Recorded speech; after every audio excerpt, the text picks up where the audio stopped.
চাইবে। এই হচ্ছে ইসলামের পদ্ধতি। সুতরাং সেই ওসিয়তটা আপনাদেরকে আমি করব, আপনারা নিজের ভিতরে আল্লাহর ভয় সৃষ্টি করেন। আর আল্লাহর ভয় মানে কি জানেন? আল্লাহর ভয় মানে কি জানেন?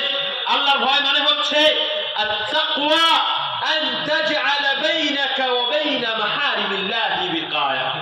আপনি আপনার ভিতর মধ্যে এবং আল্লাহ রাব্বুল আলামিন যা কিছু আপনার উপরে হারাম করেছেন তার মধ্যে আর সৃষ্টি করে দেওয়া, এটাকে কি বলা হয়? তাকওয়া বলা হয়।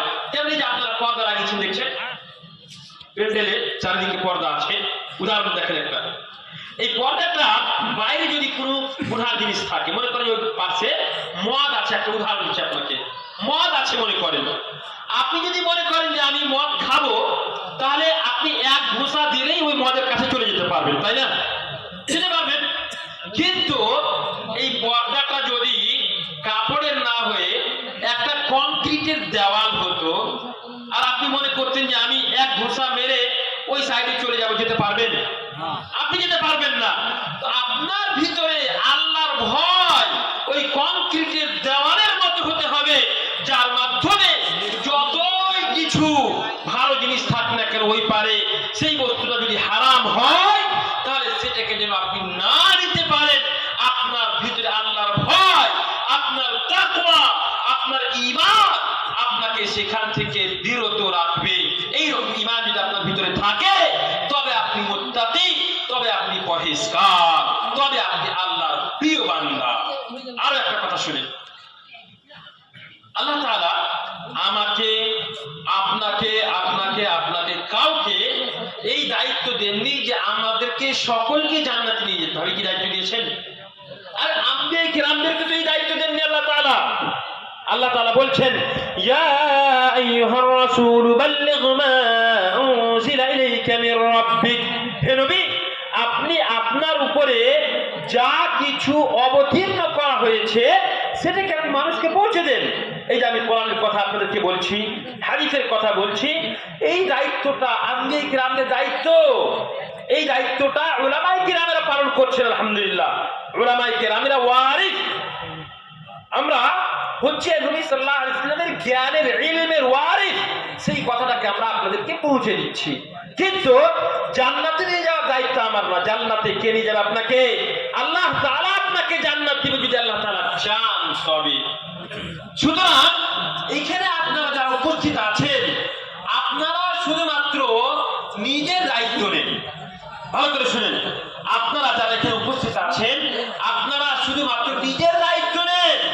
আমি নিজেকে এবং আমার পরিবারকে জান্নাতে নিয়ে যাব, জাহান্নামের আগুন থেকে আমি বাঁচাবো। আল্লাহ তাআলা বলছেন, ইয়া আইয়ুহাল্লাযীনা আমানু কু আনফুসাকুম ওয়া আহলিকুম নারা। হে ঈমানদারগণেরা, তোমরা নিজের নফসকে, নিজের আত্মাকে এবং নিজের পরিবারকে জাহান্নামের আগুন থেকে বাঁচাও। এই আদেশ আল্লাহ রাব্বুল আলামিন কোরআনে কারীমের মধ্যে করেছেন। তারপরে আসেন আল্লাহ রাব্বুল আলামিন, আমি যে বিষয়ে আলোচনা করব, যেটা আপনারা উঠে চলে যাচ্ছেন, তাই সংক্ষেপে আমি ইনশাআল্লাহ তাআলা আমি কিছু আলোচনা আপনাদের সামনে রাখি। সেটা হচ্ছে হিংসা এবং হাসাদ। হিংসা সম্পর্কে আমরা আজকে আলোচনা করব ইনশাআল্লাহ তাআলা। দেখেন, আল্লাহ রাব্বুল আলামিন প্রত্যেকটা মানুষের রুজি সম্পর্কে লিখে দিয়েছেন। কাকে কতটা রুজি দেওয়া হবে, আপনি আল্লাহ রাব্বুল আলামিন জমিন এবং আসমানের সৃষ্টি করার 50,000 বছর পূর্বে, জমিন এবং আসমানকে সৃষ্টি করার 50,000 বছর পূর্বে আপনার ভাগ্যে কি আছে, আপনি কতটা রুজি অর্জন করবেন, কতটা ধন সম্পদ উপার্জন করবেন, কত টাকার মালিক হবেন, সমস্ত কিছু আল্লাহ তাআলা লিখে রেখেছেন। আপনার ভাগ্যে আপনার আমার সৃষ্টি করার, জমিন এবং আসমানের সৃষ্টি করার 50,000 বছর পূর্বে আল্লাহ রাব্বুল আলামিন লিখে দিয়েছেন। আর আজকে আমরা করছি কি, যে কোন মানুষকে যদি আল্লাহ তাআলা কোনো অনুগ্রহ করেছেন, কোনো নিয়ামত প্রদান করেছেন, সেই নিয়ামতটার উপরে আমরা হিংসা করছি যে কেন দেয়নি? আল্লাহ তাআলা আপনার উপরে আপনার ভাগ্যে যেটা লেখেনি তার উপরে আপনি আল্লাহর সঙ্গে সংঘাত করছেন। আপনি ভাবছেন যে আল্লাহ তাকে কেন দিয়েছে, আমাকে কেন দেয়নি। মানে আপনি আল্লাহ রাব্বুল আলামিন আপনার ভাগ্যে যেটা লিখেছেন তার উপরে আপনি সন্তুষ্ট নন। হিংসাকারী, হিংসুক ব্যক্তি